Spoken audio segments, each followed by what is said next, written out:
Before Stoicism became something printed on coffee mugs, shared across social media, or reduced to a few sentences about ignoring what you cannot control, it belonged to real people. People who suffered. People who failed. People who lost almost everything. And people who were forced to discover whether the philosophy they spoke about could actually survive contact with real life. One was the most powerful man in the world. An emperor surrounded by war, disease, political intrigue, and personal tragedy.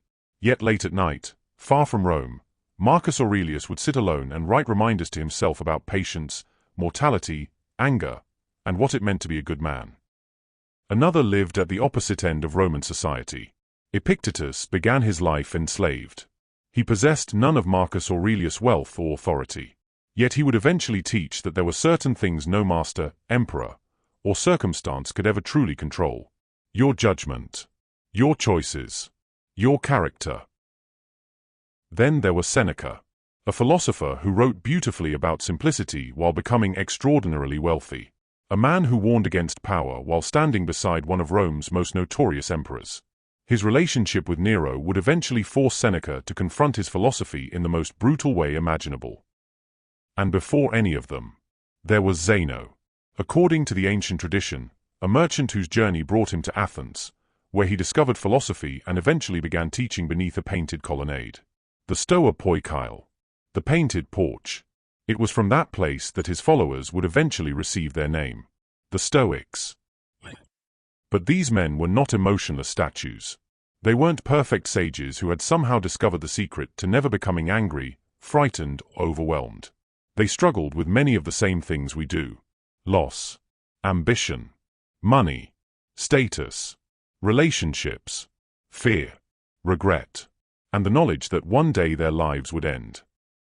The difference was that they tried to develop a way of living that could survive those things, not by controlling the world around them, but by learning to control how they responded to it.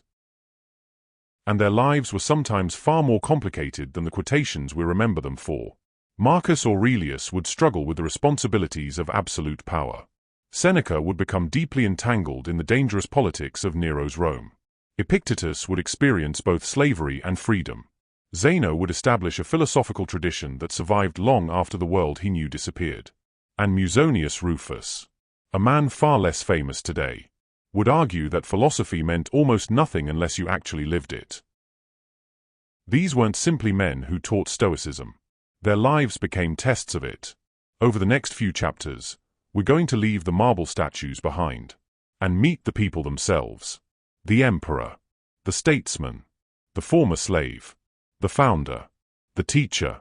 We'll discover where they came from, what they endured, where they contradicted their own teachings, and why, almost 2,000 years later, millions of people are still turning to their ideas when life becomes difficult. Because Stoicism isn't really a philosophy about ancient Rome. It's a philosophy about something that hasn't changed very much at all. Human nature. And our story begins with perhaps the most extraordinary Stoic of them all. A man who possessed almost everything the ancient world could offer, yet spent much of his life reminding himself how little of it truly mattered. Marcus Aurelius. Marcus Aurelius, the reluctant emperor. It is late at night on the northern frontier of the Roman Empire. Beyond the walls of a military camp, thousands of soldiers are sleeping. Fires burn low beneath the cold night sky. Beyond them lie dark forests occupied by peoples Rome has spent years fighting. And somewhere inside that camp sits perhaps the most powerful man in the world. Marcus Aurelius. Emperor of Rome. Commander of its armies. A man whose decisions could affect the lives of millions. But Marcus isn't writing orders to his generals. He isn't planning tomorrow's battle. And he isn't recording his victories so future generations will remember his name. He's writing to himself. Short reminders. Warnings. Sometimes what almost feel like arguments with his own mind. Don't become angry. Don't complain. Don't waste your time worrying about the opinions of others. Remember how quickly everything passes. Do the work in front of you. Accept what you cannot change. These private writings would eventually become known as meditations. Today, it's one of the most famous works of philosophy ever written. But Marcus apparently never intended anyone else to read it. There was no audience to impress. No followers to convince. no reputation to build. Which makes the book extraordinary. Because when we read Meditations, we're not really listening to an emperor teaching the world how to live. We're listening to a man trying to teach himself. And that tells us something the marble statues often hide. Marcus Aurelius wasn't naturally immune to anger. He wasn't immune to frustration, fear, grief, or doubt. He needed Stoicism precisely because he struggled with those things. The philosophy wasn't proof that Marcus had conquered every human weakness. It was the tool he used to keep trying. Marcus was born in Rome on the 26th of April, 121 AD. His family belonged to Rome's wealthy political elite, but privilege couldn't protect him from an early loss. His father died while Marcus was still a young child. He was raised largely under the influence of his grandfather and received an exceptional education. Latin, Greek, literature, law, rhetoric, and eventually, philosophy. Marcus became especially attracted to Stoicism, the idea that character mattered more than possessions. That hardship didn't have to determine who you became. That emotions could be acknowledged without allowing them to control every decision. And that a good life depended less on what happened around you than on the person you chose to be within it. For someone born into Roman privilege, Marcus developed surprisingly simple tastes. Ancient accounts describe the young Marcus adopting some of the austere habits associated with philosophers. He might have been perfectly content living a life devoted to study. But history had something very different waiting for him. The Emperor Hadrian had taken an interest in the young Marcus. And as Hadrian grew older, the question of who would eventually rule Rome became increasingly important. His solution would transform Marcus's life. Hadrian chose Antoninus Pius as his successor. But there was a condition. Antoninus had to adopt two young men, Lucius Verus and Marcus Aurelius. Suddenly, Marcus wasn't simply a promising young Roman aristocrat. He had been placed directly on the road toward the imperial throne. His life changed. His education became preparation. His responsibilities increased. The imperial court became his world. And hanging over everything was the knowledge that one day, the Roman Empire might become his responsibility. There are indications Marcus accepted this future more from duty than hunger for power. And that makes his story much more interesting. Because Stoicism wasn't going to teach Marcus how to escape the life he had been given. It was going to teach him how to face it. Sometimes we don't choose the role life places in front of us. We don't choose every responsibility, every hardship, every person who comes to depend upon us. The Stoic question wasn't always, is this the life I wanted? Sometimes it was simply, now that this is my responsibility, what kind of person will I be? For more than 2 decades, Antoninus Pius ruled while Marcus prepared for what was coming. Then, in 161 AD, Antoninus died. Marcus was 40 years old. The student of philosophy, the man who had spent years learning about restraint, duty, and character, was now about to discover whether any of those ideas could survive the reality of absolute power. Marcus Aurelius was emperor of Rome. Becoming emperor gave Marcus Aurelius almost unimaginable power, but it also gave him problems that philosophy alone could not solve. And almost immediately, Rome was at war. In the east, the Parthian Empire invaded Roman-controlled Armenia and defeated Roman forces. Marcus remained in Rome while his co-emperor, Lucius Verus, traveled east. Roman armies eventually recovered. Armenia was retaken. Roman forces pushed deep into Parthian territory and captured the great cities of Seleucia and Ctesiphon. By 166, Rome could claim victory. But the soldiers returning from the east may have brought home something far more dangerous than the army they had defeated: disease. An epidemic began spreading through the Roman world. Today we call it the Antonine Plague. We cannot identify the disease with complete certainty, although descriptions recorded by the physician Galen have led many historians to suspect smallpox. Whatever it was, the consequences were devastating. People developed fevers. Some suffered terrible skin eruptions. Many died. The disease spread through crowded cities and military camps. Trade was disrupted. The army lost manpower.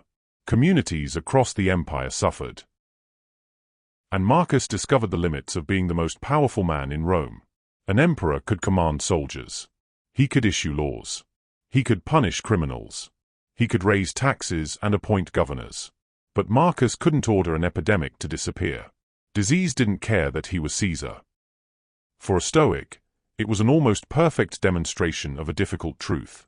Power over other people does not mean power over life itself. There would always be things Marcus couldn't control. The question was what he would do when confronted by them. And he had little time to think about the answer.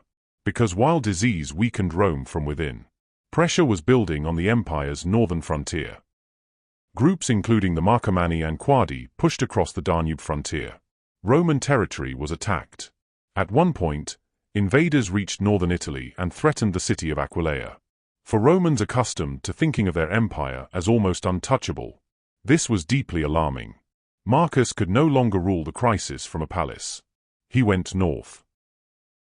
The young man who had once been attracted to philosophy and study now found himself surrounded by military camps, generals, messengers, wounded soldiers, cold weather, and reports of yet another attack somewhere along hundreds of miles of frontier. These were the Marcomannic Wars. They would dominate much of the remainder of Marcus's life. And they completely changed the way we should imagine the man who wrote Meditations. Because Marcus didn't write many of those thoughts while sitting peacefully inside some grand Roman library. Parts of the work were written while he was away on campaign. One section even carries the simple heading, Among the Quadi, at the Granua. Picture him there, the Emperor of Rome. Late at night, the day's military business finally finished. Outside his quarters are thousands of men whose lives may depend upon decisions he makes tomorrow. And Marcus opens his private notes. Not to celebrate himself, but to correct himself. He reminds himself not to become angry with difficult people. He reminds himself that complaining changes nothing. He reminds himself that fame disappears. That life is short. That death is natural. That the only thing truly belonging to him is the character he brings to the next moment. And while Marcus was dealing with war and disease, death entered his own family repeatedly. Marcus and his wife, Faustina the Younger, had many children. Several died before reaching adulthood. Stoicism did not make Marcus incapable of grief. That's one of the biggest misunderstandings surrounding the philosophy.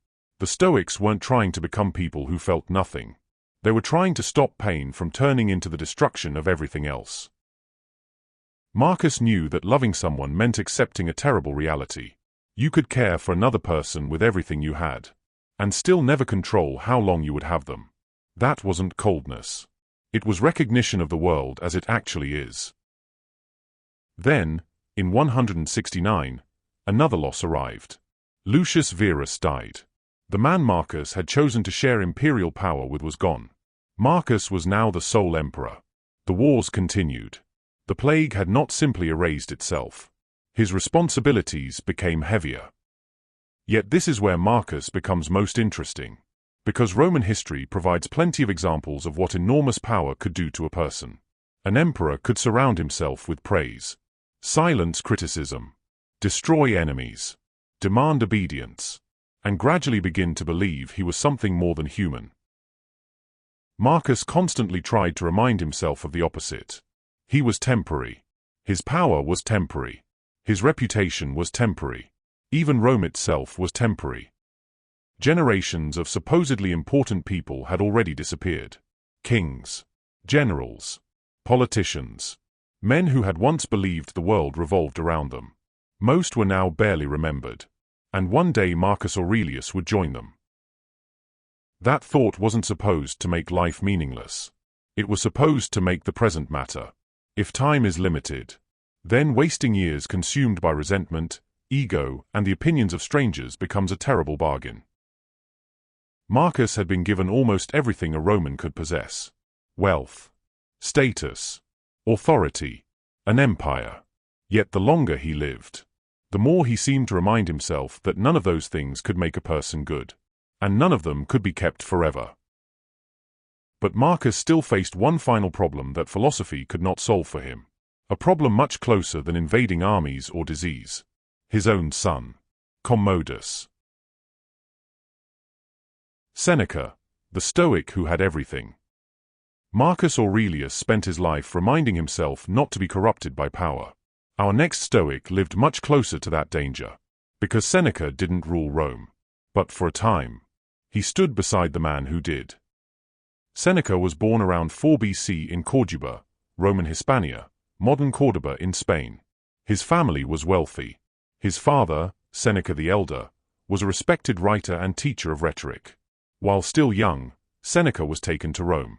There he studied rhetoric, philosophy, and eventually, Stoicism. But Seneca's story immediately gives us a contradiction.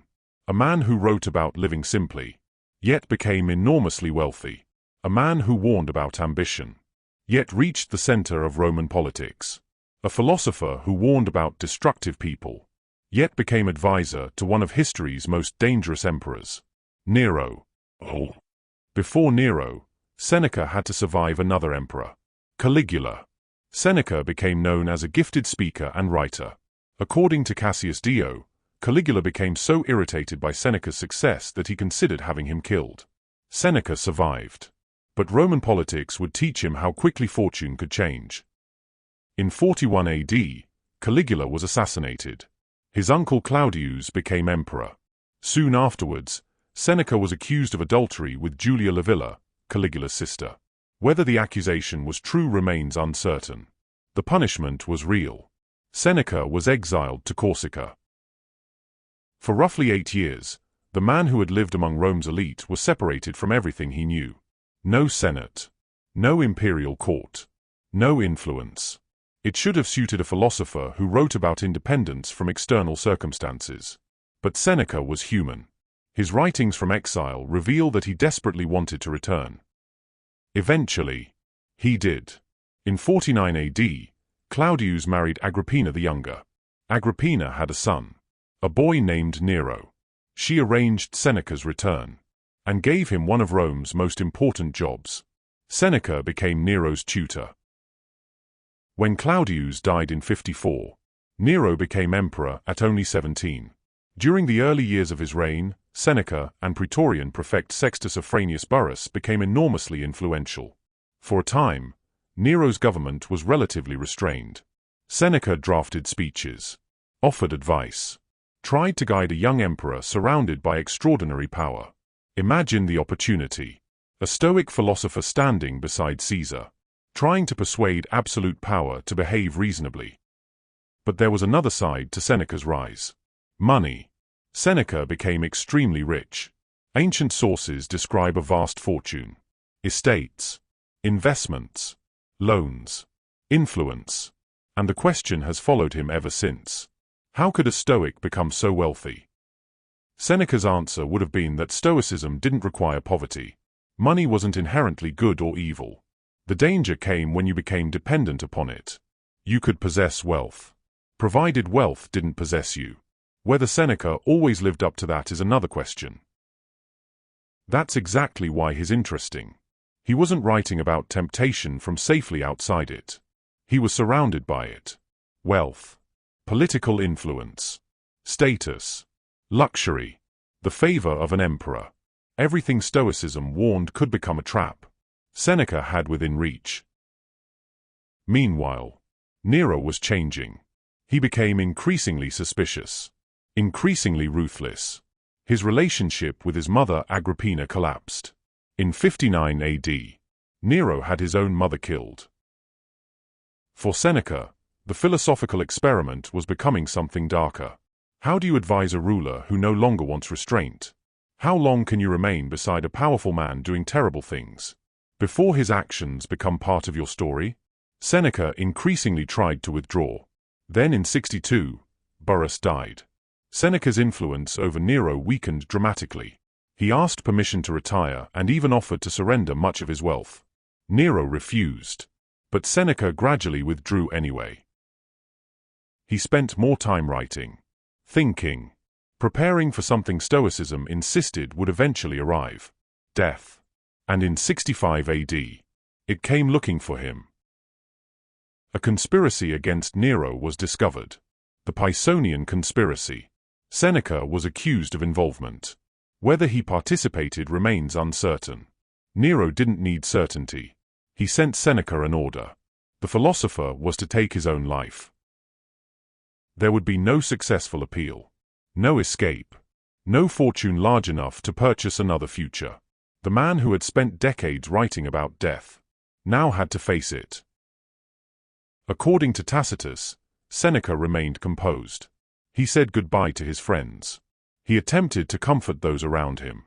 Then, under orders from the emperor he once tried to educate, Seneca opened his veins. Death came slowly. He reportedly took poison. When that failed to kill him quickly, he was eventually carried into a hot bath, where he died.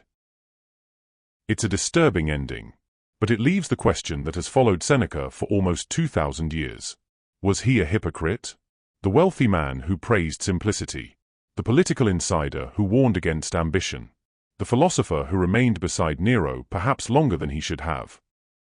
Maybe. At times, almost certainly. But perhaps that's why his writing survived. Seneca wasn't describing Stoicism from a perfect life. He was trying to practice it while surrounded by money, politics, ego, fear, and compromise. Sometimes successfully. Sometimes not. And in the end, everything disappeared. His wealth couldn't protect him. His connections couldn't protect him. His years beside the emperor couldn't protect him. All that remained was the question Stoicism had asked throughout his life. When everything outside your control is taken away, what kind of person remains? Marcus Aurelius had almost unlimited power. Seneca lived dangerously close to it. But our next Stoic began from the opposite position. He didn't advise Caesar. He didn't possess a great fortune. He began life with something Marcus and Seneca had never experienced. A master. Because Epictetus was born enslaved. Epictetus, the slave who became free. Seneca spent years surrounded by wealth and imperial power. Our next Stoic began with neither. No estates. No political influence. Not even legal control over his own life. Because Epictetus was born enslaved. He was born around 50 AD in Hierapolis, in what is now Turkey. We don't even know the name his parents gave him. The name Epictetus comes from a Greek word associated with something acquired or owned. That alone tells us something about the world into which he was born. At some point, Epictetus was taken to Rome. There he became enslaved to Epictetus, a powerful freedman connected to Emperor Nero's court. Think about the contrast. While Seneca had moved through the highest levels of Roman society, Epictetus entered that world from below. Not as a senator. Not as a philosopher. As property. Epictetus walked with a permanent limp. Later traditions claimed his master deliberately injured him. One famous story has Epictetus calmly warning him, "You will break my leg." Then, when it broke, "Didn't I tell you?" It's a powerful story, but we cannot be certain it happened. Ancient accounts disagree about the cause of his disability. The truth is remarkable enough without turning legend into fact. What we do know is that while still enslaved, Epictetus was allowed to study philosophy. His teacher was Musonius Rufus, one of Rome's most respected Stoics. Musonius taught that philosophy wasn't supposed to make you sound clever. It was supposed to change how you lived. For Epictetus, that idea became deeply personal, because his philosophy would revolve around a simple distinction. Some things depend upon us. Others do not. Our judgments. Our choices. Our intentions. Our responses. These belong to us. But reputation, possessions, other people's behavior, illness, political events, even ultimately our bodies, can be affected by forces outside our control. For someone born enslaved, this wasn't an academic exercise. Another person could decide where Epictetus lived, what work he performed, whether he was punished, whether he would ever be freed. Yet Epictetus came to believe there remained one territory another person could never completely own: his mind. That became the foundation of his philosophy. You cannot always choose what happens, but you retain some power over what happens next. Eventually, Epictetus gained his freedom. Exactly when and how remains uncertain. But freedom didn't lead him towards wealth. He lived simply and taught philosophy in Rome. Then politics interfered again. Around 93 AD, Emperor Domitian expelled philosophers from Rome. Epictetus left Italy and settled in Nicopolis, in northwestern Greece. There he established a school. Students traveled to hear him. And interestingly, Epictetus apparently wrote no philosophical books himself. We know his teachings largely because of one student, Arrian. Arrian attended his lectures and recorded what he heard. Those teachings became the Discourses. A shorter collection of his principles became known as the Enchiridion, the Handbook. And the Epictetus preserved in those pages isn't offering gentle motivational advice. He challenges his students, questions their excuses, and repeatedly brings them back to one question. What is actually under your control? Someone insults you. You cannot control what they say, but you can examine why their words disturb you. You lose money. You cannot reverse what happened, but you can decide whether the loss also takes your character. Someone else receives the opportunity you wanted. Their decision isn't yours. What you do afterwards is. This sounds simple. Living it isn't. Epictetus wasn't promising that pain disappears. He wasn't saying injustice doesn't matter. He was asking something harder. Why surrender the part of yourself that remains free to something you cannot command? He also believed we suffer not only because of events, but because of the judgments we attach to them. Something happens. Then the mind begins telling a story. This shouldn't have happened. My life is ruined. I cannot cope with this. Epictetus wanted his students to examine that story before automatically believing it. That doesn't mean pretending everything is fine. It means separating what actually happened from the additional suffering our assumptions can create. And contrary to the modern stereotype, Epictetus wasn't teaching people to become emotionless. He was teaching them to become responsible for their judgments. Anger, fear, envy, humiliation. Those feelings may appear. The question is whether they get to control what you do next. Epictetus lived into old age. Ancient accounts suggest he lived simply. Later in life, he reportedly took responsibility for an abandoned child and employed a woman to help care for him. It's a small detail, but an important one. Stoicism wasn't supposed to mean withdrawing from humanity. Duty to other people mattered. Epictetus never became emperor. He never accumulated Seneca's fortune. He never commanded armies. Yet his teachings eventually influenced people who possessed enormous power, including Marcus Aurelius.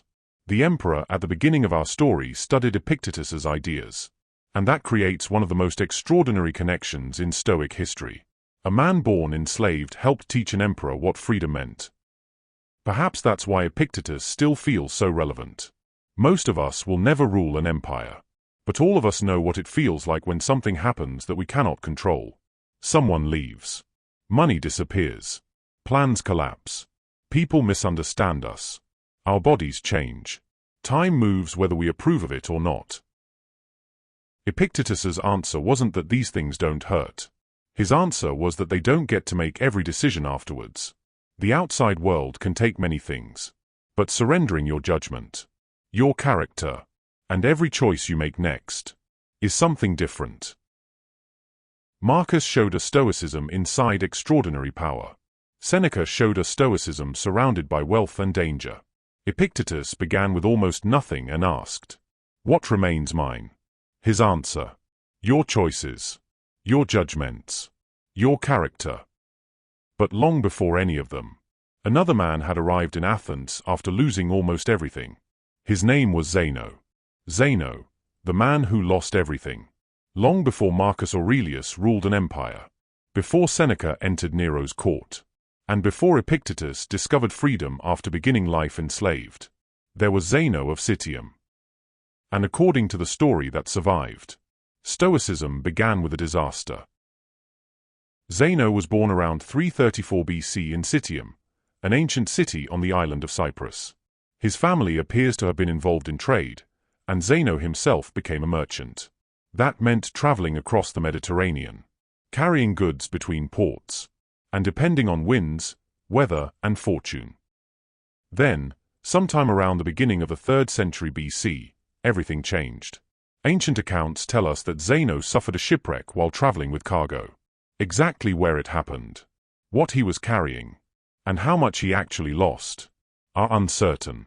Later writers turned the shipwreck into something almost legendary, but whatever the precise details, Zeno's old life was interrupted. He arrived in Athens, far from Cyprus, his commercial future uncertain, and about to encounter the ideas that would define the rest of his life. One famous story says Zeno entered a bookseller's shop. There, he encountered writings about Socrates. He was fascinated. Zeno supposedly asked the bookseller, "Where can I find a man like this?" At that moment, the philosopher Crates of Thebes happened to be passing. The bookseller pointed towards him. "Follow that man." It's the kind of perfect scene ancient biographers loved. So we shouldn't assume every detail happened exactly that way. But we do know Zeno became a student of Crates. And Crates was unlike the respectable merchant Zeno had once been. He was a cynic philosopher. The cynics believed that virtue mattered far more than wealth, comfort, status, or the approval of society. Crates himself reportedly came from wealth before embracing a radically simple life. He challenged convention, ignored many social expectations, and taught that a person who depended upon possessions or reputation could never truly be free. For Zeno, that was difficult. Ancient descriptions suggest he was reserved, serious, and uncomfortable with public embarrassment. Crates apparently decided this was something his student needed to confront. According to one famous story, he gave Zeno a pot of lentil soup and ordered him to carry it through Athens. Zeno was embarrassed. He tried to hide the pot beneath his cloak. Crates noticed and smashed it. The soup ran down Zeno's legs. Humiliated, Zeno began to run away. Crates reportedly shouted after him, "Why run away? Nothing terrible has happened to you."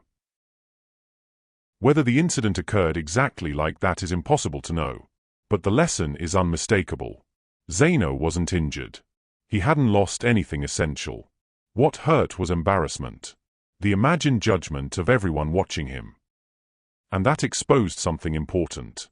A person could escape slavery, possess money, travel freely, and still allow other people's opinions to control them. There were forms of captivity that required no chains. Zeno continued studying, and he didn't simply copy Crates. He learned from several philosophical traditions. He studied with thinkers connected to the Megarian school, and with philosophers associated with Plato's academy. Over years, those different influences began forming something new. Zeno became a teacher himself, but he didn't disappear into a private school hidden from ordinary Athenians. He taught publicly. His chosen location was a famous colonnade in Athens known as the Stoa Poikile, the painted porch. It stood beside the Athenian Agora, a place surrounded by political discussion, commerce, arguments, rumors, and everyday life. That setting mattered. This wasn't supposed to be philosophy that only worked in isolation. Zeno was teaching people who still had businesses to run, families to deal with, politics to endure, losses to survive, and difficult decisions to make. Students began gathering around him. At first, his followers were sometimes known as Zenonians, but that wasn't the name history remembered. They met beneath the Stoa, and gradually, they became known as the Stoics. Think about how modest that beginning was. No emperor, no enormous institution, no sacred text descending from the heavens. Just a teacher, a group of students, and a painted porch in Athens. Yet from that porch came a philosophy that would eventually travel across the ancient world. It would reach Rome. It would influence politicians and soldiers. A former slave would teach it. An emperor would write about it privately at night. And more than 2,000 years later, people would still turn to it when life became uncertain. But to understand why Stoicism survived, we have to understand what Zeno was actually teaching beneath that porch. Because after losing the life he expected to have, Zeno had reached a conclusion that would become the foundation of everything that followed. A good life could not depend entirely upon fortune. And that is where the philosophy of Stoicism truly begins. So what was Zeno actually teaching beneath the painted porch? At the center of his philosophy was a radical idea. Virtue is the only true good. Not wealth. Not fame. Not pleasure. Not status. Not even health. Those things could make life easier. They could be preferred. But none of them could guarantee that someone lived well. A wealthy person could be miserable. A famous person could be corrupt. A healthy person could be cruel. And someone who lost almost everything could still behave with courage, justice, and dignity. So if happiness depended entirely upon external circumstances, fortune would always be our master. Zeno believed there had to be something more reliable. For the Stoics, that was character, wisdom, justice, courage, self-control. These qualities couldn't simply be purchased, and losing money, status, or possessions didn't automatically take them away. They had to be developed through the choices a person made. This connected to another central Stoic principle: living according to nature. Today, that phrase can sound like abandoning civilization and disappearing into the wilderness. That isn't what Zeno meant. The Stoics believed human beings possessed the capacity for reason. And we were social creatures. We lived among families, communities, and other human beings. So living according to nature meant trying to live rationally and virtuously within that larger world. It did not mean becoming indifferent to everything. Zeno wasn't saying you shouldn't care whether you're healthy or sick, secure or poor, successful or unsuccessful. The Stoics could prefer one outcome over another. The danger came when those external things became requirements for inner stability. If you tell yourself, I can only be content if this plan succeeds. I can only be happy if I keep this money. I can only be at peace if people respect me. Then you've placed your peace of mind in something that can change without your permission. And Zeno's own story gave that idea extraordinary weight. If the ancient account of his shipwreck is broadly true, he had watched the sea destroy the future he expected. His cargo was gone. His commercial life changed. Whatever plans he'd made, fortune had ignored them. Later tradition attributes a remarkable line to him: I made a prosperous voyage when I suffered shipwreck. Not because the shipwreck itself was good, not because losing everything was pleasant, but because the disaster that appeared to ruin his life redirected it. Without that journey, perhaps there is no bookseller in Athens, no crates, no painted porch, and no Stoicism as history came to know it. But this is where we have to be careful. Stoicism does not require us to pretend every disaster is secretly wonderful. Loss can simply hurt. Failure can be devastating. Some events leave damage that cannot be undone. The Stoic question begins with what comes next. Given that this has happened, what can I do now? You may not control the event, but where choices remain, you still have some influence over the person who responds to it. Zeno spent decades teaching in Athens. Ancient accounts describe him as disciplined, modest, and remarkably consistent with the philosophy he taught. He lived simply, avoided extravagance, and eventually earned considerable respect in the city that had once received him as an outsider. The Athenians reportedly honored him publicly after his death around 262 BC. The exact circumstances of his death became wrapped in later legend. But what happened to his philosophy is much clearer. It survived him. Zeno was succeeded by Cleanthes. Ancient tradition describes Cleanthes as a man of limited means who worked at night carrying water so he could continue studying philosophy. He kept the school alive. Then came Chrysippus. If Zeno founded Stoicism, Chrysippus built much of its intellectual structure. He wrote extensively on logic, ethics, nature, and human psychology. His contribution became so important that an ancient saying claimed, if there had been no Chrysippus, there would have been no Stoa. Most of those early Stoic writings are now lost. Books disappeared. Buildings vanished. Generations passed. But the philosophy kept traveling. From Athens, through the Greek world, and eventually into Rome.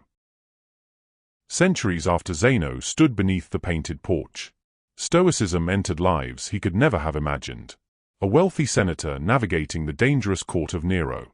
Seneca, a man who had begun life enslaved. Epictetus, and an emperor writing private reminders to himself while surrounded by war. Marcus Aurelius. Their circumstances could hardly have been more different. Yet all three inherited the question Zeno had placed at the center of his philosophy. How do you live well in a world you cannot control? And behind that question stood one extraordinary beginning. A merchant from Cyprus. A voyage across the Mediterranean. A shipwreck. Athens. A teacher. And a painted porch. Zeno couldn't command the sea. He couldn't reverse what had happened. He couldn't simply recover the future he thought he was going to have. But he could decide what he did after reaching the shore. And more than 2,000 years later, that may still be the most useful way to understand the philosophy he founded. Fortune can change your circumstances. It can destroy plans, remove possessions, take status, create uncertainty. But after fortune has done whatever it is going to do, one question remains. What kind of person will you be now? And one Roman Stoic would take that idea even further. For him, philosophy wasn't something you merely read. It wasn't something you quoted. It wasn't even something you simply understood. It had to become part of the way you lived. His name was Musonius Rufus. Musonius Rufus, Stoicism has to be lived. By the time Musonius Rufus appeared in Rome, Stoicism was already centuries old. Zeno had founded it. Cleinias had preserved it. Chrysippus had developed it. But Musonius asked a simpler question. What is philosophy worth, if it doesn't change the way you live? Musonius was born sometime around AD 20 to 30, probably at Volsinii in Etruria, north of Rome. He came from an equestrian Roman family. Respectable, comfortable, and very different from the life of slavery later experienced by his most famous student, Epictetus. Yet Musonius became known for teaching a demanding version of Stoicism. For him, philosophy wasn't entertainment. It wasn't clever conversation. And it wasn't something to display so other people thought you were wise. He compared philosophy to training the body. You don't become strong by discussing exercise. You become strong by exercising. And you don't become courageous, disciplined, or just, simply by knowing definitions of those virtues. You practice them, until behavior begins to follow belief. That meant philosophy had to enter ordinary life. What you ate, how much luxury you required, how you treated people, how you behaved in relationships, and what you did when nobody was watching. Musonius believed people could weaken themselves by becoming dependent upon comfort. He praised simple food, simple clothing, and simple surroundings, not because discomfort was automatically virtuous, but because someone who required constant luxury could become controlled by it. If you can only be content when the room is warm, the meal is perfect, the bed is soft, and everything happens according to preference, then very little needs to go wrong before your peace disappears. So Musonius encouraged voluntary hardship, cold, heat, hunger, physical effort, living with less than you could afford. Not as punishment, as training. Experience manageable discomfort deliberately, so that when life imposes discomfort without asking permission, you already know you can endure it. But Musonius wasn't teaching from the safety of an easy life. His philosophy would be tested by Roman politics. During the reign of Nero, Musonius became associated with figures viewed suspiciously by the imperial court. Around AD 65, following the Pisonian conspiracy against Nero, Musonius was exiled. His destination was Gyros, a small, harsh island in the Aegean Sea. Ancient descriptions portray it as bleak, water-scarce, and deeply undesirable. For a philosopher who taught that hardship could train character, this was no longer theory. Musonius lived there in exile, and according to later accounts, students still came to hear him. Think about that. Rome had removed him from public life, sent him to an inhospitable island, and attempted to make him irrelevant. Yet people crossed the sea to listen to the exile teach philosophy. After Nero's death, Musonius returned, but Rome remained unstable. Emperors rose, emperors fell, political alliances changed, and Musonius would experience exile again under Vespasian, before eventually being allowed to return. Status could disappear. Security could disappear. Your home could disappear. The state could decide that tomorrow. You lived somewhere else. Everything Zeno had said about fortune remained true. But Musonius added something practical. Prepare your character before the difficult day arrives. And his teachings went beyond personal endurance. In one of the most striking positions associated with any major philosopher of his era, Musonius argued that women should study philosophy too. His reasoning was straightforward. Women possess reason. Women need courage. Women need justice. Women need self-control. So why should the training of character belong only to men? For the first-century Roman world, that was an unusually expansive argument. Musonius wasn't proposing modern political equality, but he explicitly argued that philosophical education and the pursuit of virtue were not exclusively male concerns. He also treated marriage as something more serious than a financial or political arrangement. A good marriage required partnership, shared concern, and commitment to one another. Two people weren't simply occupying the same household. They were supposed to help one another live well. Again, Stoicism had moved away from the lecture hall into food, clothing, marriage, work, hardship, exile, daily behavior. And this helps explain why Musonius became such an important teacher. Among those who listened to him was a young man whose life could hardly have been more different. Epictetus, the man who had once been enslaved, and whose philosophy we encountered earlier, studied under Musonius in Rome. And through Epictetus, something of Musonius' practical approach would survive far beyond either man's lifetime. Musonius himself left no known books written in his own hand. What survives comes largely through reports and fragments preserved by others. His voice reaches us indirectly, yet the message is remarkably clear. Don't tell people you're disciplined. Practice discipline. Don't explain courage endlessly. Do something difficult. Don't praise simplicity while depending upon luxury. Learn what you actually need. Don't treat philosophy as information. Turn it into behavior. That may be Musonius Rufus' most important contribution to Stoicism. Zeno gave the philosophy its foundation. Others developed its arguments. Musonius brought everything back to everyday life. Does any of this change what you do tomorrow morning? Because if philosophy only makes you sound wiser, but doesn't make you more courageous, more just, more disciplined, or more capable of facing difficulty, then Musonius would probably say, you haven't learned philosophy yet. And with the philosophers themselves behind us, we can now turn directly to the ideas they left behind. Ideas about control, adversity, anger, loss, time, and death. And ask the question that matters to us. How do you actually use Stoicism in a modern life? What the Stoics left behind. More than 2,000 years separate us from the ancient Stoics. Their cities changed. Their empires disappeared. Most of their books were lost.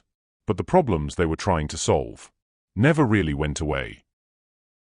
We still worry about the future. We still become angry when people treat us unfairly. We still chase approval. We still fear losing what we have. We still make plans, and discover that life has plans of its own. Perhaps that's why these ancient voices still feel strangely familiar. We began with Marcus Aurelius, an emperor who possessed almost everything Rome could offer, yet reminded himself that power couldn't protect him from grief, illness, frustration, or death. His meditations weren't written for us. They were reminders from a man trying to govern himself, while governing an empire. Then came Seneca, wealthy, influential, brilliant, and surrounded by the dangerous politics of imperial Rome. Seneca wasn't a perfect Stoic. Perhaps that's why he matters. He struggled with something we still understand. Knowing how we should live, and actually living that way, are not the same thing. Then we met Epictetus, a man who began life enslaved, yet built his philosophy around a freedom no master could completely control. Some things depend upon us, others do not. Reputation can change. Possessions can disappear. People can behave however they choose. But our judgments, our intentions, and our next choices are where our responsibility begins. Then we traveled backwards to Zeno of Citium, a merchant whose expected life was interrupted by shipwreck. Zeno couldn't command the sea.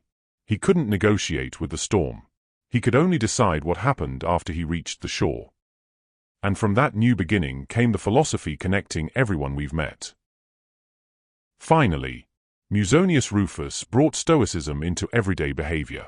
Simple food, hard work, relationships, discomfort, exile, discipline. For Musonius, there was little value in explaining courage. If you behaved like a coward when courage was required, philosophy had to become something you lived. 5 men, separated by centuries. A merchant, a senator, a slave, a teacher, an emperor.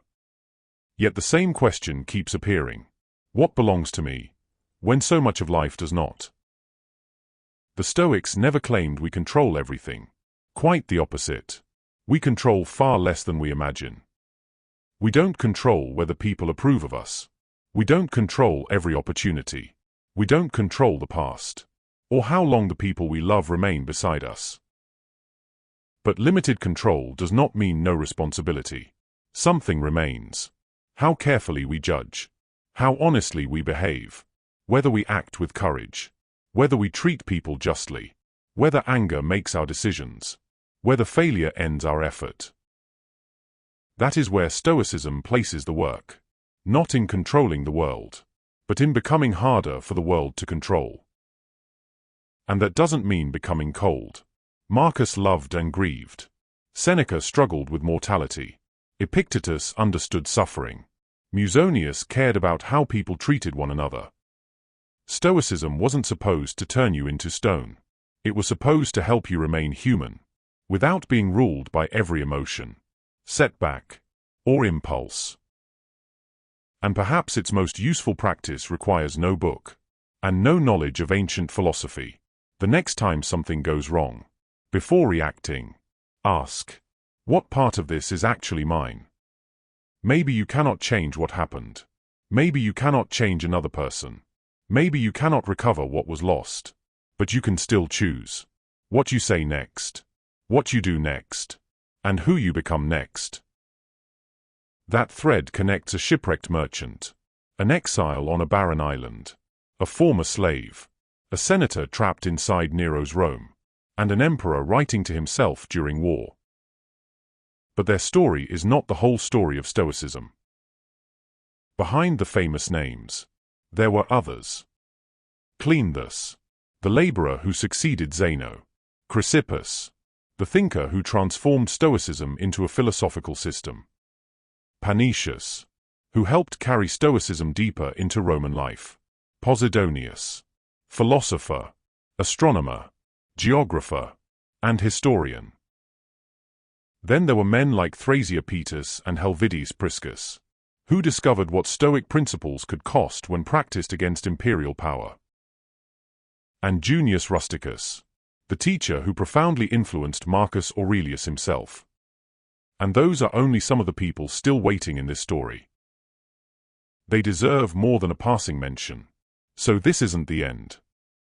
In the next episode, we'll continue through the Stoics history remembers less often, and discover how they helped keep the philosophy alive. There are enough remarkable figures remaining that this journey may continue through more than one episode. So if you've enjoyed the stories of Marcus Aurelius, Seneca, Epictetus, Zeno, and Musonius Rufus, follow or subscribe to Modern Stoic Mind so you don't miss the continuation. Because after more than 2,000 years, the Stoics still leave us with the same question. Not, what will happen to me? But, Whatever happens, who will I choose to be?